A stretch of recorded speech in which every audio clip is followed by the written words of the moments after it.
پر حضرت عمر کا بیٹا مصر گیا, وہاں سے کمائی کر کے لایا, تجارت کرنے گیا, لاکھوں کا مال.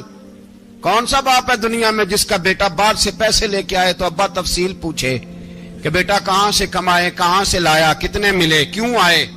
کون سا باپ تفصیل پوچھتا ہے؟ ابا تو کہتا ہے لا صحیح, اور تعریفیں کرتا ہے میرا بیٹا بڑی کمائی کرتا ہے. کبھی پوچھا ہے اس سے کہ ڈیوٹی صحیح دیتا ہے کہ نہیں؟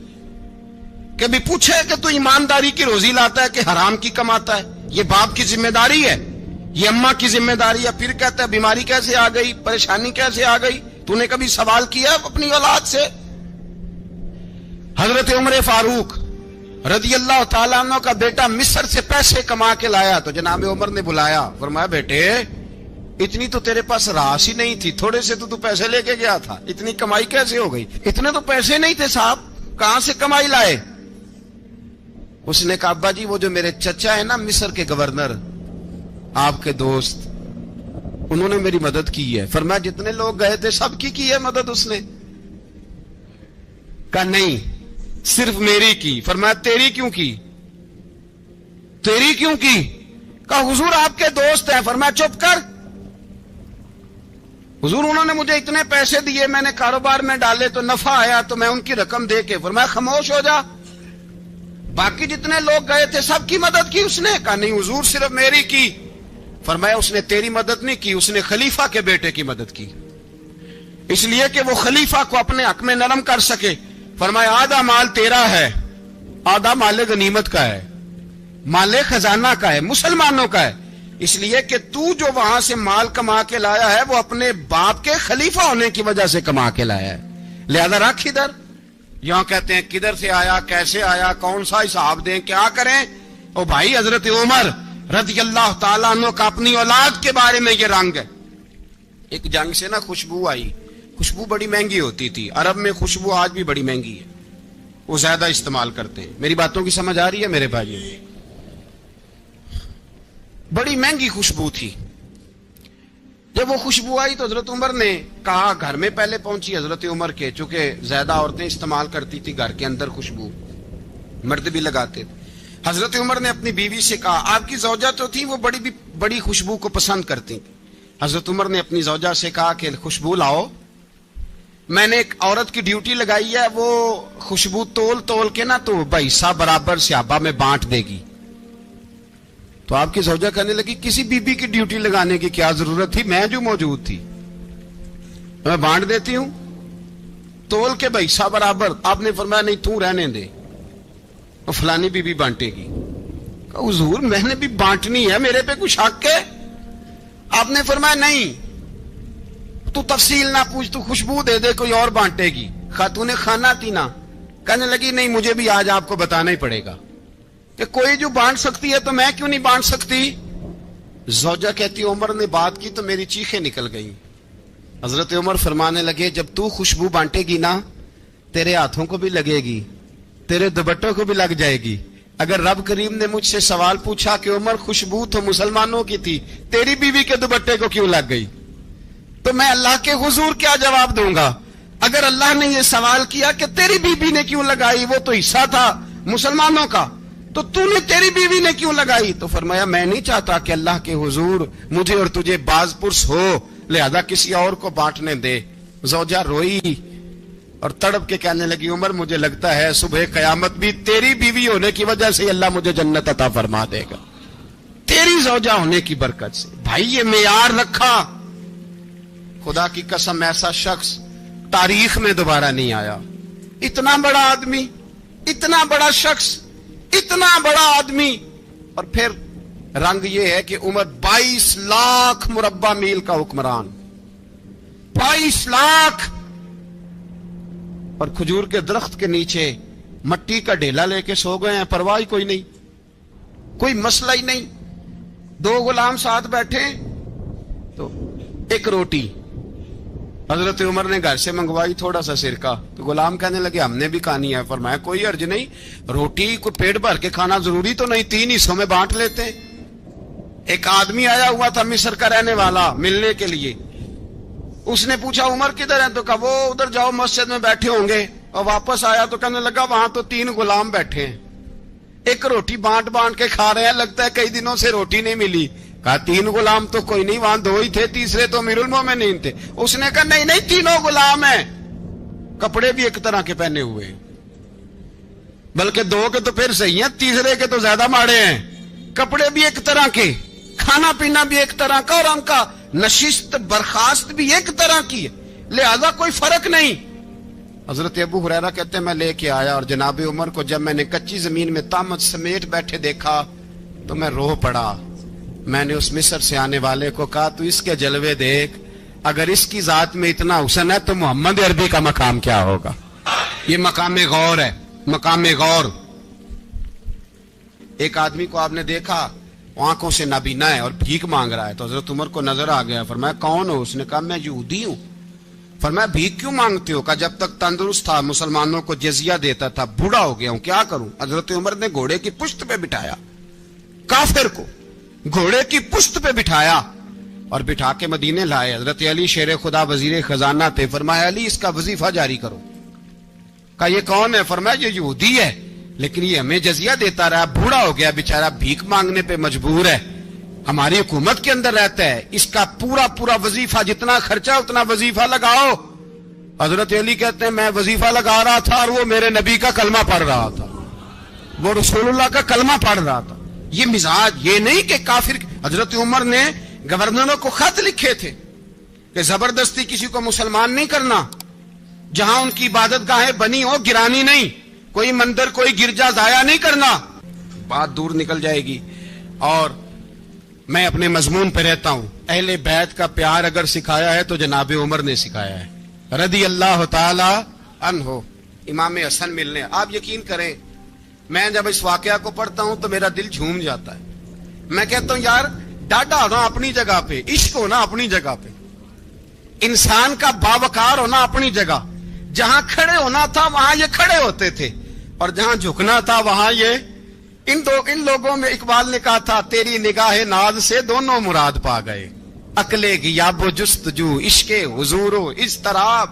جہاں اگر آیا ہے سامنے کیسر و کسرا تو عمر جیسا دلیر کوئی نہیں, اگر سامنے آیا ایران کا بادشاہ تو عمر جیسا تگڑا کوئی نہیں, اگر آیا ہے سامنے غسان کا بادشاہ تو عمر جیسا عادل کوئی نہیں. لیکن اگر علی کا بیٹا آیا ہے, اگر فاطمہ کے لال پارے آئے ہیں, تو پھر فاروق اعظم سے جیسا محب کوئی نہیں, پھر ان سے جیسا پیار کرنے والا کوئی نہیں. اندر بیٹھے ہیں جناب عمر, اندر تنہائی میں کچھ وزیروں سے گفتگو ہو رہی ہے, میٹنگیں جاری ہیں. آپ کے بیٹے ملنے آئے جناب عبداللہ ابن عمر, ابا جی ملنا ہے. بات ٹھہرو, بات کر رہا ہوں, کوئی نہ اندر آئے. صاحبزادہ باہر کھڑا ہے. تھوڑی دیر گزری تو امام حسن بھی آ گئے. کون آئے؟ آپ کو جو ملے گا امام صاحب کا نام لینے سے, وہ سردار ہیں جنتی. کون آئے؟ سارے بولیے امام حسن. تیری نسل پاک میں ہے بچہ بچہ نور کا, تو ہے نے نور تیرا سب کرانا. امام حسن آئے تو حضرت عبداللہ ابن عمر کو دروازے پہ کھڑے دیکھا. کہا امیر المومنین کہاں ہیں؟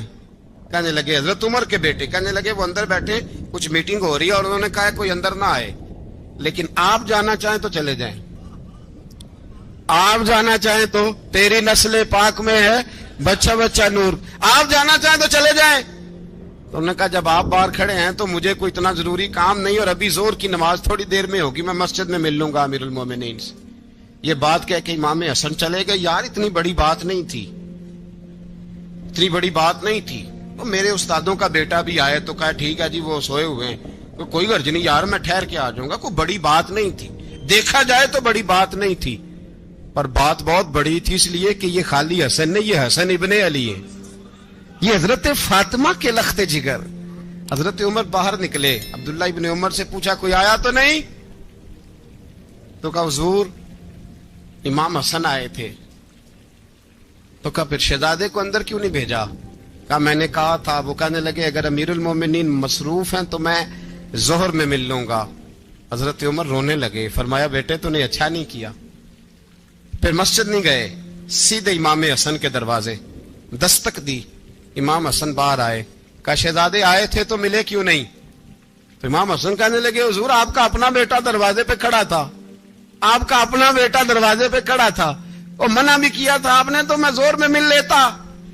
حضرت امام حسن فرماتے ہیں جوش جذبات میں جناب عمر نے سر سے پگڑی اتار دی، جوش جذبات میں کہنے لگے حسن میرے بیٹے کا اور آپ کا کیا مقابلہ؟ کیا اس کی ماں کا نام فاطمہ الزہرا ہے؟ کیا اس کی نانی کا نام خدیجۃ الکبریٰ ہے؟ کیا اس کے نانے کا نام محمد مصطفیٰ ہے؟ آپ کا اور اس کا کیا مقابلہ؟ پھر رو پڑے اور کہنے لگے بیٹے میں مکے کے صحراؤں میں اونٹ چرایا کرتا تھا، یہ جو میرے سر پر عزت کے بال ہیں یہ تیرے نانے کے اگائے ہوئے، میں مکے کے خبردار شہزادے خبردار۔ او بھائی اہل بیت نبوت کے ادب کا رنگ اگر سکھایا ہے تو سیدنا عمر نے سکھایا ہے۔ حضرت عمر کی شہادت ہے، یہودی بول اٹھا، کافر بول اٹھا، اگر 6 مہینے عمر دنیا میں اور رہتے تو دنیا میں کوئی کافر موجود نہ ہوتا۔ 6 مہینے، اور جب اس بطل جلیل کا جنازہ اٹھا، اللہ بخاری پڑھیے نا، اللہم ارزقنا شہادتا فی سبیلک، اللہ بسترے کی موت نہ دینا، شہادت کی دینا۔ عمر شہید ہوئے، مسجد نبوی میں نماز پڑھاتے، اور جب جنازہ اٹھا تو مدینے کا پھر پیچھے جو دلیر بچے وہ مولا علی تھے۔ مولا علی، جناب عمر کا جنازہ اٹھا تو سب سے پہلی ہائے جو نکلی وہ حضرت علی کی زبان سے نکلی، اور حضرت علی کی ساری داڑھی آنسوؤں سے بھر گئی۔ لوگوں نے کہا کہ علی کیا ہوا؟ فرمانے لگے تم دیکھ نہیں رہے جنازہ کس کا اٹھا ہے، پلٹ کے دیکھو تو صحیح، تم پتہ نہیں یہ کون گیا ہے؟ کہ حضور کیا ہوا؟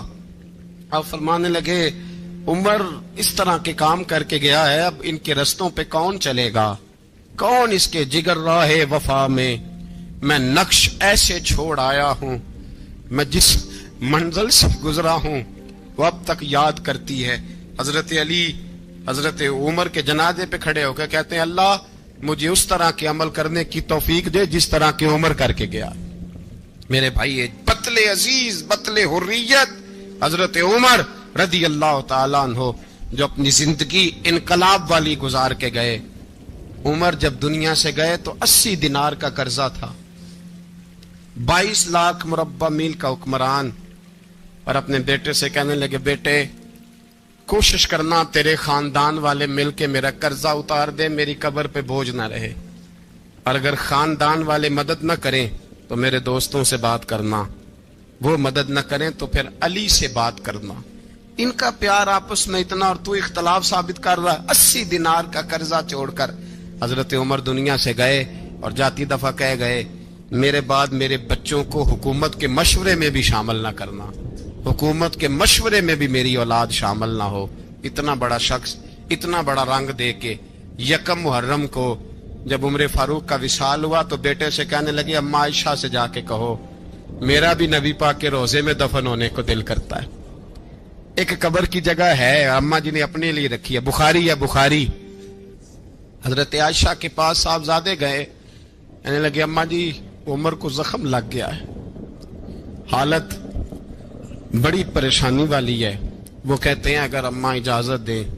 سید عائشہ رو پڑی، فرمانے لگی کہ اپنی قبر کی جگہ تو نہیں نہ کسی کو دیتا، پر عمر نے کمال ہی بڑا کیا، اسے کہو جاؤ گنبد خضرا میں قیامت تک جو مصطفیٰ پہ اور ابو بکر پہ سلام پڑے گا وہ تجھ پہ بھی سلام پڑھ کے جائے گا، جاؤ میں نے جگہ دی۔